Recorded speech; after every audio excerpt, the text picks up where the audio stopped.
Welcome to Telugu career learning YouTube channel. Algorithms information ముఖ్యంగా SSC మరియు ఆర్ఆర్బీకి సంబంధించిన ఇన్ఫర్మేషన్ మన ఛానల్లో రెగ్యులర్ వీడియోస్ అప్లోడ్ చేయడం జరుగుతుంది. ఇంట్రెస్టెడ్ క్యాండిడేట్స్ మన ఛానల్ సబ్స్క్రైబ్ చేసుకోండి. ఈ రోజు వీడియో కనుక మనం చూసుకుంటే ఏపీ ఇంటర్మీడియట్ ఎగ్జామ్స్లో అయితే న్యూ ప్యాటర్న్ అయితే రాబోతుంది. విద్యాశాఖ అయితే కనుక ఏపీ ఇంటర్మీడియట్ పరీక్షల్లోని పెద్ద మార్పులు అయితే చేయడం అయితే జరిగింది. ఇక ఒకసారి ఆ చేంజెస్ కనుక మనం చూసుకుందాం. ఇంటర్మీడియట్ ఎగ్జామ్స్ ఏ విధంగా జరగబోతున్నాయి అని కనుక ఒకసారి చేంజెస్ కనుక మనం చూస్తే, మనందరికీ తెలుసు ఎప్పటి నుంచో ఇంటర్మీడియట్ పరీక్షలు తెలుగు, ఇంగ్లీషు, మ్యాథ్స్ 2 పేపర్స్ కింద అయితే జరిగేది. అలాగే సైన్స్ కూడా 2 పేపర్స్, ఫిజిక్స్, కెమిస్ట్రీ ఈ విధంగా అయితే జరగడం జరిగేది. ఇకపై చూసుకుంటే కనుక మనకి గణితం అంటే మ్యాథ్స్ ఇకపై ఒకే పేపర్ అయితే ఉండబోతుంది. అది కూడా 100 మార్క్స్కి ఉండబోతుంది. ఇంతకు ముందులో మనకు జరిగే చూసుకుంటే కనుక ఒక paper 75, another paper 75, 1A are 1A 1B 2A 2B ఈ విధంగా అయితే 75 మార్క్స్కి అయితే ఎగ్జామ్స్ అయితే జరగడం జరిగేది. ఇకపై మనం చూసుకుంటే ఏపీ ఇంటర్మీడియట్ ఫస్ట్ ఇయర్ ఈ సంవత్సరం నుంచి అయితే ఈ యొక్క న్యూ ప్యాటర్న్ అయితే విద్యాశాఖ అయితే కనుక అమల్లోకి తీసుకొస్తుంది. కాబట్టి ఎవరైతే ఇంటర్మీడియట్ ఫస్ట్ ఇయర్ చదువుతున్నారో వాళ్ళందరికీ కూడా గణితం ఇకపై ఒకే పేపర్ 100 మార్క్స్కి అయితే ఉండడం అయితే జరుగుతుంది. దాంట్లో ఆ ఒక్క పేపర్లో 35 మార్క్స్ ఎవరైతే స్కోర్ చేస్తారో వాళ్ళైతే మ్యాథ్స్ పాస్ అయినట్టుగా కన్సిడర్ అయితే జరుగుతుంది. ఇక నెక్స్ట్ మనం చూసుకుంటే కనుక మనకి సైన్స్లో కూడా ఈ ప్యాటర్న్ అయితే తీసుకురావడం అయితే జరిగింది.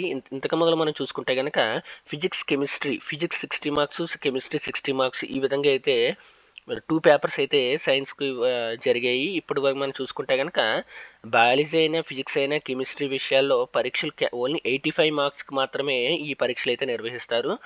ఫస్ట్ ఇయర్లో ఎవరైతే అవుట్ ఆఫ్ 85 29 మార్క్స్ స్కోర్ చేస్తారో, సెకండ్ ఇయర్లో 30 మార్క్స్ స్కోర్ చేస్తారో వారైతే కనుక ఫిజిక్స్, మ్యాథ్స్, కెమిస్ట్రీ విషయాల్లోని క్వాలిఫై అంటే పాస్ అయినట్టుగా పరిగణిస్తారు. ఈ 2 చేంజెస్ కనుక ఈ 2 సబ్జెక్టుల్లో కూడా చేంజెస్ అయితే జరగడం జరిగింది. ఇక ఇది చూసుకుంటే కనుక మనం ఈ చేంజెస్ కూడా మనకి ఎవరైతే ప్రస్తుతం ఫస్ట్ ఇయర్ చదువుతున్నారో వాళ్ళకి మాత్రమే వర్తిస్తాయి. ప్రస్తుతం సెకండ్ ఇయర్ చదివే విద్యార్థులకి ఈ నూతన నియమాలు అయితే వర్తించవు. ఎందుకంటే ఈ సంవత్సరం నుంచే ప్రవేశపెట్టారు కాబట్టి ఈ యొక్క విధానం ఫస్ట్ ఇయర్ నుంచి అమలు అవ్వబోతుంది. నెక్స్ట్ ఇయర్ ఎవరైతే చదువుతారో వాళ్ళకి సెకండ్ ఈ సంవత్సరం నుంచి నెక్స్ట్ ఇయర్ సెకండ్ ఇయర్కి వెళ్ళే వాళ్ళకి ఈ ప్యాటర్న్ ఫాలో అవుతుంది తప్ప ఈ సంవత్సరం సెకండ్ ఇయర్ చదివే వాళ్ళకి ఈ యొక్క ప్యాటర్న్ అయితే వర్తించదు. ఇక మనం చూసుకుంటే ఫస్ట్ అటెంప్ట్లో రాసే విద్యార్థులకు ముఖ్య సూచన. ఇక వాళ్ళకి ఏంటంటే కనుక ఈ ఫస్ట్ అటెంప్ట్లోనే ఎవరైతే రాస్తారో వాళ్ళకి కనుక మనం చూసుకుంటే మొత్తం 4 పేపర్లలో చూసుకుంటే అంటే మనకు తెలుగు, ఇంగ్లీషు, మ్యాథ్స్, సైన్స్ ఈ 4 పేపర్లలో చూసుకుంటే కనుక 35% మార్క్స్ అయితే రావాల్సి ఉంటుంది. అయితే మనకి ఎగ్జామ్ పెట్టే మార్క్స్లో ఓవరాల్ మార్క్స్ మనం తెలుగు, ఇంగ్లీష్ చూసుకుంటే అవుట్ ఆఫ్ 100 మార్క్స్కి అయితే ఎగ్జామ్ అయితే జరుగుతుంది.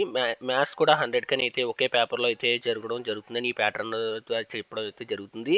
ఇంకా సైన్స్ చూసుకుంటే 85 మార్క్స్ అంటే ఫిజిక్స్, కెమిస్ట్రీ, బయాలజీ 85 మార్క్స్కి మాత్రమే జరుగుతుంది. కాబట్టి టోటల్ మార్క్స్లో 35% ఆఫ్ మార్క్స్ అయితే ఈచ్ సబ్జెక్ట్లో అయితే రావాల్సి ఉంటుంది క్వాలిఫై అవ్వడం కోసం. అలాగే ఒక పేపర్లో చూసుకుంటే కనుక 30% మార్కులు వచ్చినా పాస్ అయినట్టే అని అయితే అధికారులు అయితే మనకి తెలియజేయడం అయితే జరిగింది.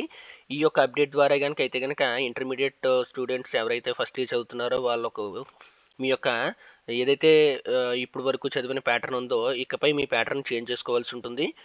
This is today's video. ఈ అప్డేట్ కనుక మీకు నచ్చినట్లయితే వీడియో లైక్ చేయండి. అలాగే ఇటువంటి మరిన్ని వీడియోస్ కోసం మన ఛానల్ సబ్స్క్రైబ్ చేసుకోండి. Thank you. క్లోజ్.